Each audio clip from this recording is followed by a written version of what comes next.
Кыргызстан өзүндөгү жаңылыктар менен улантабыз. Кыргызстанда жогорку окуу жайын бүткөндөрдүн 70% жумушсуз калууда, ага туура эмес кесип тандоо себеп болуп жатканы айтылууда. Мектеп бүтүрүүчүлөрдүн 78% болсо эпте окууга өтүүнү маанилүү деп эсептешет. Бул туурасында Бириккен Улуттар Уюмунун өнүктүрүү программасынын баяндамасында айтылат. Ошол эле кезде учурда мектеп бүтүрүүчүлөрүнүн баш ооруткан маселе бул кесип тандоо. Абитуриенттер үчүн кесипти туура тандоо бүтүндүү өмүрүнө тете жоопкерчиликтүү маселе экендигин айта кетиш керек. Билим берүү министрлигинин өкүлү Абдыманап Жолдошов менен дал ушул кесип тандоолор туурасында баарлашканы турабыз. Кош келипсиз, Абдыманап мырза. Саламатсызбы. Биринчи эле мына былтыр сиздердин министрликтер багы ушул кесип туурасында маалымат таратып жатып, учурда ошо жана айыл чарба, туризм, жеңил өнөр жай, ошо эле билим берүү жана котормочулук тармактарында адистер суроо талап жогору деп айтылды эле. Учурда деле бул кесиптер актуалдуулугун жогото элек болсо керек. Ушундай эле быйылкы жылы деле эң негизги көп талап кылынган жер бул саламаттык сактоо, курулуш, анан педагогикалык адистерди даярдоо, андан башка дагы айыл чарбасында керектүү адистер абдан жетишпей жатат. Мисалы үчүн ветеринария адистиги боюнча азыр абдан эле керектүү ветеринарлык врачтар аябай керек болуп жатат. Бирок ошол эле убакта буга окуйм деген балдардын саны аз. Негизинен айыл жеринен керек болсо убагында бюджеттик орундар, бекер окуй турган орундар дагы толбой калып жаткандыгы баарыбызга чындык. Абдыманап мырза, негизи бул кесиптер, мисалы, соңку учурларда бир 10-15 жыл ичинде ошол тенденция, ошол эле кесиптерге болгон суроо талап өзүңүз жогоруда белгилеп өткөндөй көп деле өзгөрүлгөн жок. Кандай дейсиз, эмне үчүн мындай тандоо же болбосо ошол эле кийинки ошол келечектин муундары болгон мектеп бүтүрүүчүлөрү баягы өзүнүн тандоосун өзгөртпөй жатат дегеним. Себеби биз билебиз, мындан бир 20 жыл мурун баардык эл юрист болгусу келчү, же болбосо экономист болгусу келчү дегендей. Андан бери көп эле убакыт өтпөдү. Андан бери жакшы эле убакыт өттү, бирок мен такыр эле бул кесип тандоодо окууга тапшырууда өзгөрүү болгон жок айта албайм. Азыркы учурда мына өзүңүздөр деле карап көрүңүздөр, тейлөө тармактарында жергиликтүү элдин өкүлдөрү канча көп иштеп калды бардык жерде. Курулушта бардык жерде. Бул жерде бир топ өзгөрүүлөр болду. Мурункудай өтө чоң эмес, бирок дагы деле болсо эне аталардын таасири мененби, башка кишилердин таасири мененби мындай мамлекеттик кызматка, контордо отуруп турган кызматтарда иштей турган адистер боюнча көп эле, мисалы үчүн сот, экономист жана башка боло турган иштерге бир аз суроо талап жогорудай сезилет. Экинчи жагынан ал адистерге ээ болгон жогорку окуу жайын бүтүрүүчүлөрүнө иш ордулары азыраак болгону бул элдин баарына белгилүү болуп турат. Ошол учурда керектүү мына курулуш жаатында, айыл чарбада, элге билим берүү системасында бир топ эле адистер керек болуп жатат. Бирок анын кандайдыр бир кээ бир инфраструктуралык камсыздоо жана башка маселелердин жаатынан буга абитуриенттер бул адисти тандоого көп деле кызыкканы жок. Бирок сиз айткан жанагындай жетишпестиктер кайсы бир канча бир жыл өткөндө деле баягы кедергисин таасирин тийгизсе керек. Бул эми коомубузда билимдүү адамдын баасы, орусча айтканда мотивациясы деп коет. Ушул түшүнүк жогорку негизги туура талапка коюлганга чейин бул жогорку билимдүү адамдардын өз кесибине тандаган, алган кесибине ылайык жумуш табуусу бир топко чейин ушундай абалда калышы мүмкүн. Бул деген биздин мына эстер тарагандан кийинки пайда болгон мамлекеттер жана башка тегерегибизде коңшуларыбызда болгон анан дүйнө жүзүндө болуп жаткан ушул кесипке болгон мамиленин тегерегинде жүрүп отурат. Бул ушу боюнча такыр калып калат деп ойлобойм. Бул жерде коомдо өзгөрүү болуп, кийинки убактарда бул маселелер өзгөрөт деп такыр башкача. Сиз мына жогоруда айттыңыз, ветеринария жана айыл чарба деп, мисалы, ошол эле жана курулуш тармагында деп. Бул эми кара жумуш деп айтуу деле кыйын, бирок ошентсе дагы багы уже кандай десем багы замандын талабы менен бул кесиптерге болгон дагы суроо талап чыгып жатат да. Айтсаңыз, негизи баягы ушундай темп менен кете бере турган болсо, дагы деле баягы бул бир эле же эки эле адамдын маселеси эмес болсо керек деп ойлойм. Себеби дегенде бул жалпы эле коомчулуктун, эгерде сиз айтсаңыз албетте балким өзгөрүүлөр болушу мүмкүн. Бир 5-10 жылдан кийин элдин баягы аң сезими башка нукка өзгөрүлүп ушул кесип практика түрүндө абдан маанилүү, зарыл экен, керек экен деген ойдочу. Бирок ошентсе дагы ошол эле сиздердин министрлик, ошол эле мамлекеттик деңгээлде негизи башка деле бул тармакта деле жетиштүү адис, башка тармакта да ошондой жетиштүү адис болуш үчүн баардыгын камсыздап келечекте дагы эч кандай баягы суроо талап же зарылчылык пайда болбош үчүн кандай бир саясатты жүргүзүш керек деп ойлойсуз? Балким толук маалымат жетпей жаткандыр. Эми бул маселе маалымат жетпегенде эми толук жетип атат, 100% жетип атат дегенден алысмын. Бирок маалыматты бергенде дагы бир топ маселелерди карашыбыз керек да. Бул маселеге ошол жумуш берүүчүлөр тарабынан көңүл бурулуш керек. Мисалы үчүн ветеринардык адистерди даярдоого тиги абитуриенттердин келбей жатканын бир себеби ошол адистердин айылдагы алган айлыгы, анын иш орду, анын коомдогу орду. Буга көп жыл убакыттардан бери Айыл чарба министрлиги жана тийиштүү министрликтердин эч кандай көңүл бурбой, азыр эч кимге мындай сыр деле эмес, жашырын сыр деле эмес, что ветеринардык врачтардын айлыгы 5-6 миңдин тегерегинде болуп жатканы. Ошол себептен ал бала чакасын кантип багат, учурдагы заман талабына ылайык кандай жашоо болот деген бул дагы бир жагынан. Экинчи жагынан ошол адистердин жанагындай эл алдында кадырын көтөрүү, ошонун маанисин элге түшүндүрүү жагынан, бул жагынан биздин билим берүү системалары айтып жатат, мугалимдерден баштап бардык министрликтин кызматкерлерине чейин. Бирок ошону айыл жериндеги жанагы жергиликтүү айыл өкмөттөрү, башкаруу органдары ошолор дагы маани берип элге түшүндүрүп, мондай маселе бар, бул жерде мондай жумуштар бар, мындай көлөмдө, ошон үчүн кийин бизге керек болот деп туруп. Мисалы үчүн эң эле ардактуу кесип деп мен ветеринардык врачтарды айтат элем. Анткени биздин врачтар, акылатчан врачтар, бул адамзатты дарылайт.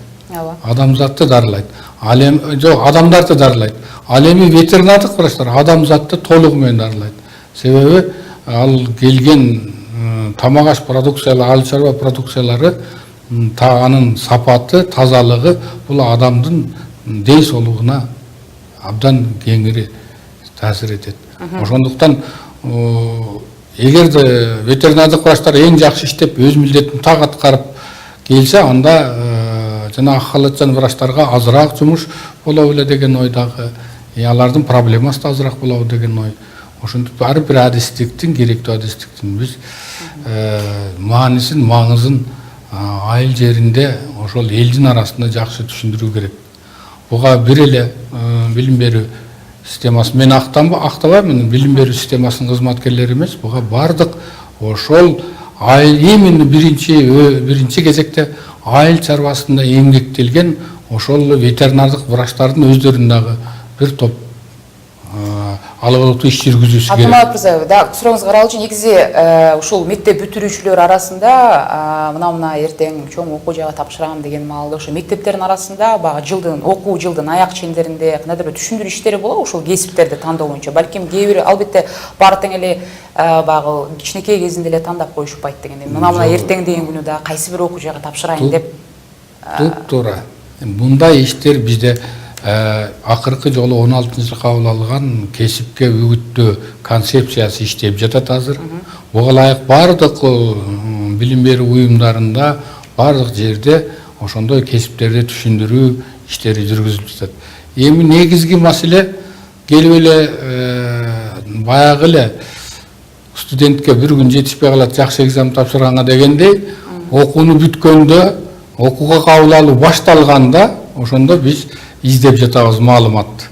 Конечно, азыркы мына бүгүнкү күндө бүгүнкү же 1-2 жуманын ичиндеги маалыматтар эч кимди канааттандырбайт. Себеби кыска убакыттын ичинде көп маалыматты берүүгө мүмкүн эмес. Бул жыл боюнча берилип келе жатат. Ошондуктан бүгүн гана ошол мына бир айдын ичинде жарым 2 айдын ичиндеги маалыматтарды карап көп эле адамдар ошол эле 11-класстын бүтүрүүчүлөрү, 9-класстын бүтүрүүчүлөрү жана эне аталар маалымат аз экен деп атат. Себеби бул маалымат жыл боюнча мындай бир калыпта берилип келе жатат, иштер аткарылып келе жатат.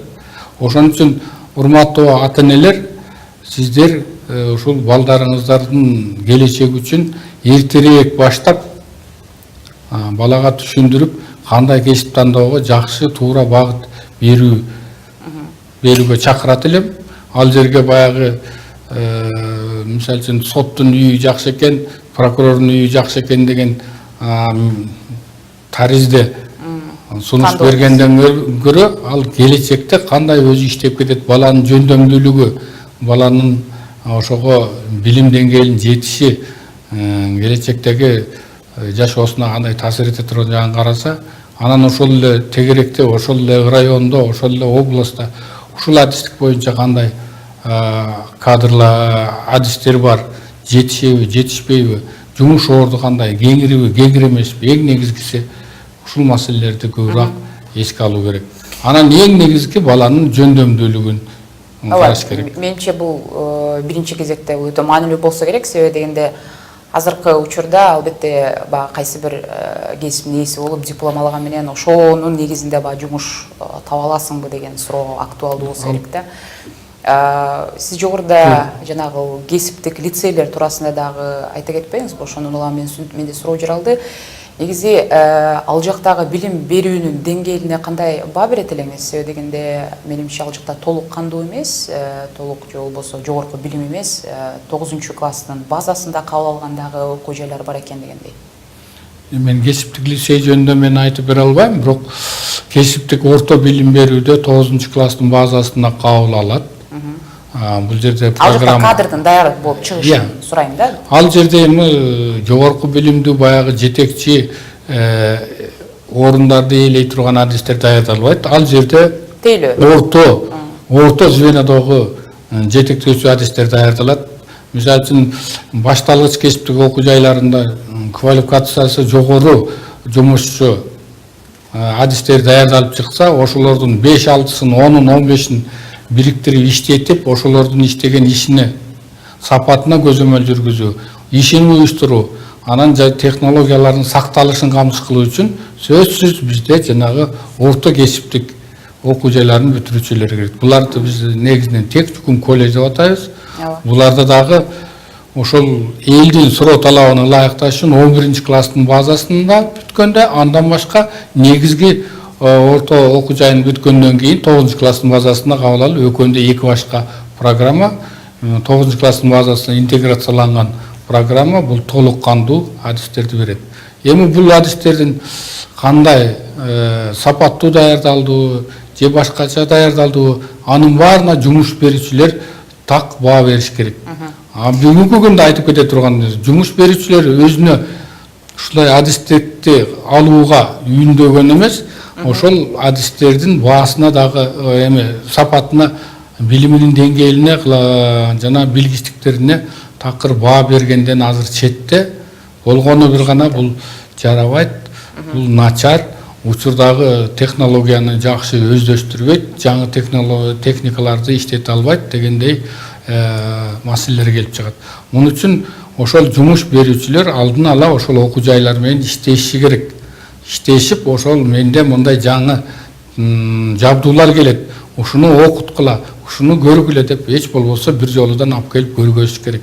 Ошондо ошого ылайык эмет берет. Андан башка дагы айтып кете турган нерсе, бул окуу жайларды бүткөндө негизинен мына жумуштук кызмат орларына 3-чү разрядтагы гана квалификацияга ыйгарылат.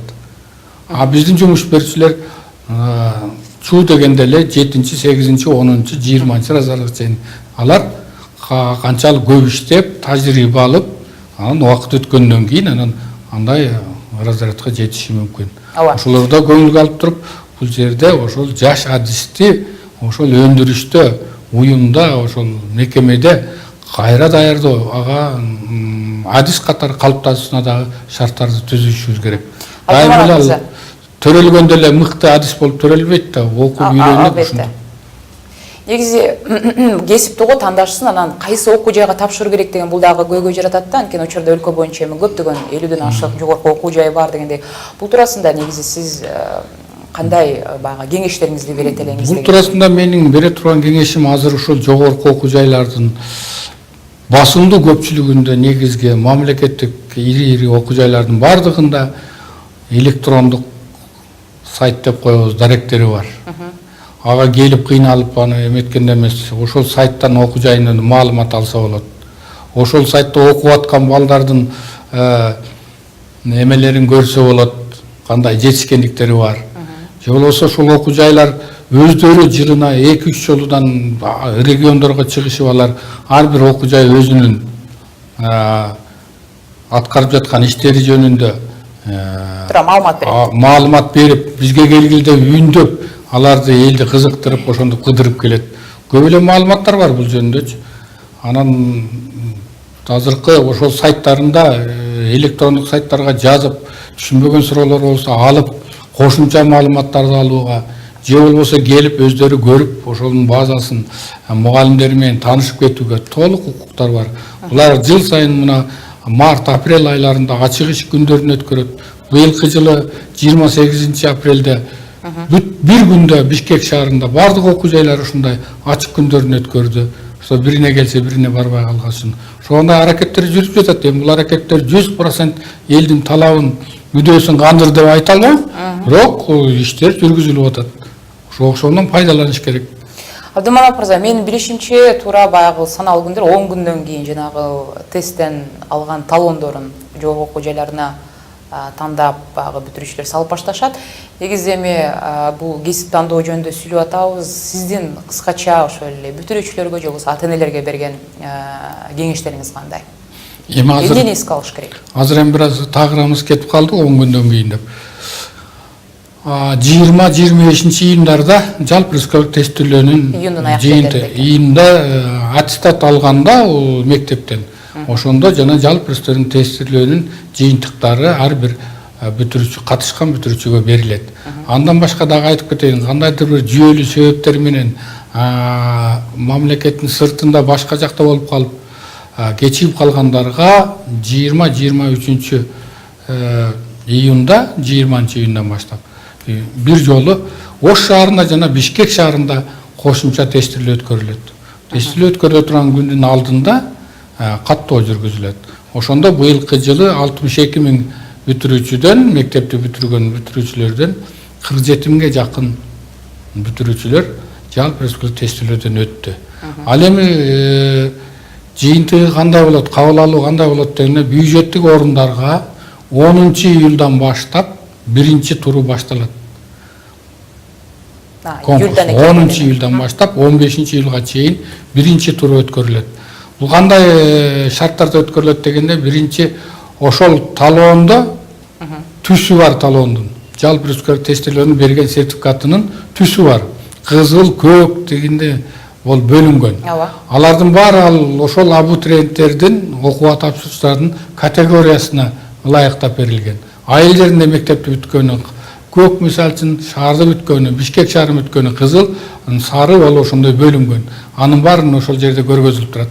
Анан ошол жерде 5 талоон берилет. Ошол талоондук 3 талоону эмеге, 2 талоону тиги бюджеттик орунга, 3 талоону кандай 2 талоону контракттык негизде, 3 талоону бюджеттик орунга тапшырууга мүмкүнчүлүк берет. Талоондо эч кандай фамилиясы абитуриенттин жазылган эмес, жашаган жери, башка эч кандай маалымат жок. Талоондо ошол сертификаттын номери, анан негизги тесттен жана кошумча тесттен алынган балдардын саны көрсөтүлгөн.